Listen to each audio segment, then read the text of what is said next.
Imagínate despertando un día y darte cuenta de que aquello que creías imprescindible ya no existe. Puede ser una relación, un proyecto, tu salud física o mental, o la certeza de lo que pensabas que serías. Esa sensación de vértigo interior, de que ya nada es estable. ¿Qué haces con ella? El estoicismo antiguo no fue un refugio intelectual, sino un arte de resistencia ante lo impredecible. Hombres y mujeres que vivieron pérdidas profundas, traiciones, enfermedades, guerras, y aún así forjaron caminos para permanecer firmes. Hoy recorrerás 4 estrategias estoicas nuevas, basadas en vidas reales, que te pueden guiar cuando te sientas perdido, herido, dudando o paralizado.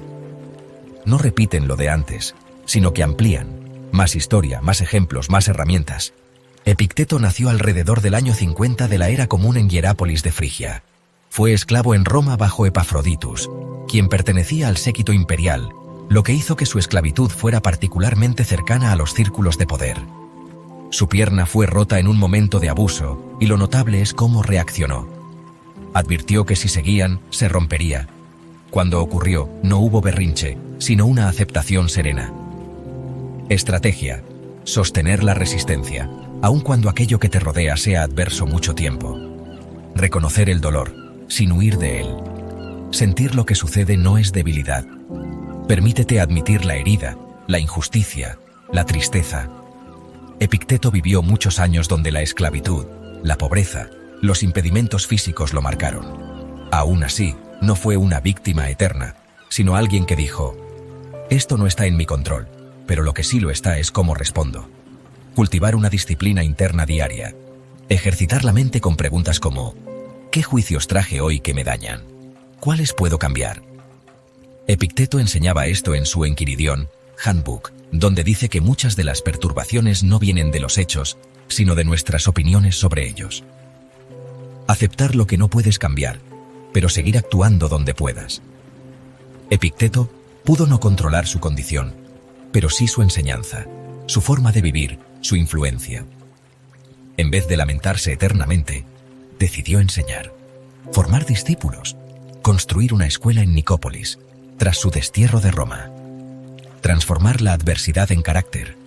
Cuando algo te golpea, no dejes que solo te rompa, deja que también te moldee, que te ayude a descubrir paciencia, humildad, compasión, perseverancia. Epicteto comparaba la adversidad con el entrenamiento de un atleta o con tormentas que prueban qué tan fuerte es el barco. Marco Aurelio nació el 26 de abril del año 121 de la era común en Roma. Fue emperador durante tiempos convulsos, invasiones en las fronteras, enfermedades como la llamada peste antonina, conspiraciones dentro del palacio. A pesar de ello, escribió Meditaciones, una serie de diarios personales que nunca pensó publicar. Borradores interiores donde se enfrentaba cada día al caos externo reflexionando sobre lo que depende de uno. Estrategia: no solo sobrevivir a la incertidumbre, sino usarla como escuela para fortaleza interior. Anticipar lo incierto, premeditatio malorum. Marco Aurelio recomienda imaginar lo peor para que la mente no sea sorprendida. Si te preparas para lo adverso, cuando llegue ya tienes cierto anclaje interior. No para obsesionarte, sino para prevenir que el miedo te paralice. Reforzar la percepción de lo que está bajo tu control. Aun siendo emperador, Marco Aurelio sabía que muchas cosas se le escapaban. Las acciones de otros, las muertes, las plagas. Pero lo que sí podía gobernar era su juicio, su disciplina, su honestidad, su constancia. Preguntarte: ¿esta parte de mi situación depende de mí? Si no, soltar. Si sí, actuar con virtud. Vivir en el presente aún bajo amenaza prolongada. Cuando la peste golpeaba, cuando los ejércitos estaban lejos, él se dedicaba cada mañana a recordar lo efímero de la vida, a concentrarse en lo inmediato, en la acción justa del día. Un pensamiento estoico muy vivido. No actúes como si tuvieras 10.000 años, recordando que cada día puede ser decisivo. Cultivar la serenidad interior como bastión. Frente a la incertidumbre mantenida, lo que se fatiga primero no es el cuerpo sino la mente. La confusión, el miedo, los juicios revueltos. Marco Aurelio aconseja vigilar los pensamientos, detener los juicios apresurados, preguntarte si lo que estás pensando te acerca a la serenidad o te roba paz. Séneca el joven nació aproximadamente en el 4º año antes de la era común en Córdoba, Hispania. Fue tutor del joven Nerón, consejero del poder, experimentó el exilio alrededor del año 45 de la Era Común. Fue acusado, volvió, finalmente fue obligado a suicidarse en el año 65 de la Era Común. Estrategia: liberarte de ideales de perfección que paralizan. Reconocer los ideales que te bloquean. Séneca escribió De brevitate vitae, sobre la brevedad de la vida, hacia el año 49 de la Era Común. En ese ensayo dice que no tenemos poco tiempo, sino que lo malgastamos. Uno de los mayores robos del ideal de perfección es que nos hace postergar, que nos paraliza hasta que todo esté perfecto. Aceptar errores como parte natural del camino. Séneca vivió en circunstancias donde, como consejero del poder, cometió errores, se enfrentó a intrigas, sufrió exilios. No era un sabio ajeno al error, sino alguien que intentaba mantener su carácter aún en medio de la fragilidad humana. La perfección no existente se compensa con honestidad, con valentía para admitir cuando uno falla. Practicar la bondad hacia uno mismo en medio de imperfecciones. Cuando fallas, cuando no logras, en vez de autoacusarte de cobarde o inútil, observa lo que hiciste bien, lo que intentaste, lo que puedes aprender. Séneca, en sus cartas a Lucilio, insiste muchas veces que la virtud no espera al hombre perfecto, espera al que se esfuerza día a día. Tomar acción imperfecta, no esperar al momento ideal. Séneca escribió alrededor del año 45 De Constantia Sapientis, una obra en la que habla de la constancia del sabio, de cómo un hombre virtuoso mantiene firmeza interior incluso bajo insultos. Parte 3. Romper cadenas invisibles. Séneca contra la perfección despiadada. Séneca el joven nació aproximadamente en el cuarto año antes de la Era Común en Córdoba, Hispania. Fue tutor del joven Nerón, consejero del poder. Experimentó el exilio alrededor del año 45 de la Era Común. Fue acusado, volvió.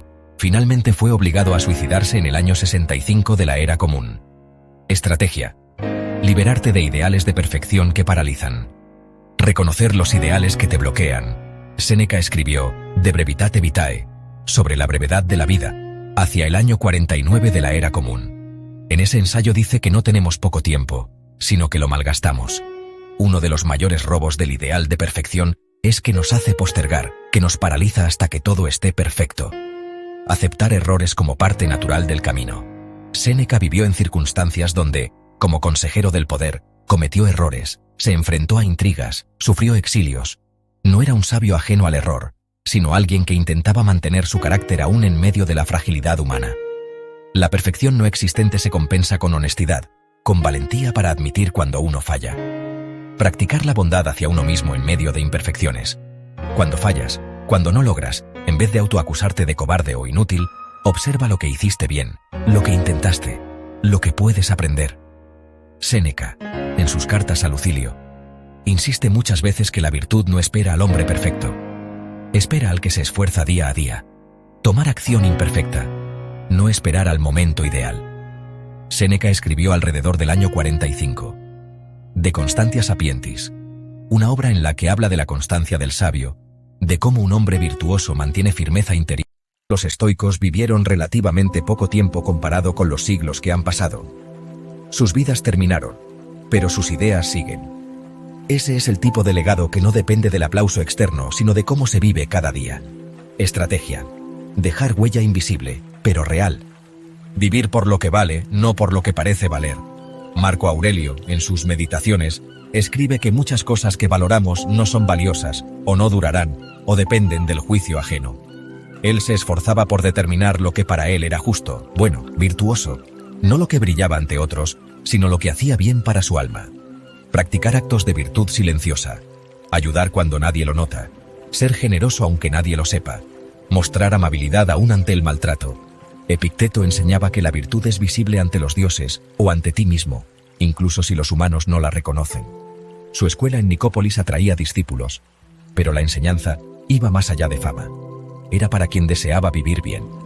Recordar la brevedad del tiempo para enfocar lo esencial. Séneca, en De brevitate vitae, señala que el tiempo que se pierde en preocupaciones vacías, comparaciones, expectativas de otros, no volverá. Que la vida que se vive distraída se escapa sin que nos demos cuenta. Construir hábitos que honren tu persona futura. Piensa en ti dentro de años, en el tipo de persona que quisieras ser recordada, en lo que hoy haces que te acerque a eso. Cada acción pequeña. Honestidad, constancia, reflexión, bondad. Esas piedras construyen un legado interno. No se ve afuera, pero pesa dentro. Has recorrido estrategias profundas. Resistencia sostenida frente a lo que no cambia. Navegar la incertidumbre prolongada. Romper la tiranía de la perfección. Construir significado diario y legado invisible. Los grandes estoicos vivieron crisis reales. Epicteto esclavo y mutilado. Marco Aurelio emperador en plagas e invasiones. Séneca en el poder, el exilio, las acusaciones, y aún así eligieron cómo vivir.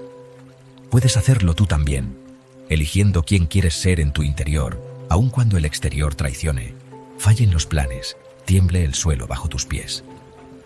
Te invito a que ahora cierres los ojos un momento, pienses en la estrategia que más te llama, te la imagines aplicada en algo concreto de tu vida cotidiana, una conversación, una decisión, una emoción, y decidas hacer un acto hoy que la manifieste, porque es en esos actos donde se vive realmente la filosofía.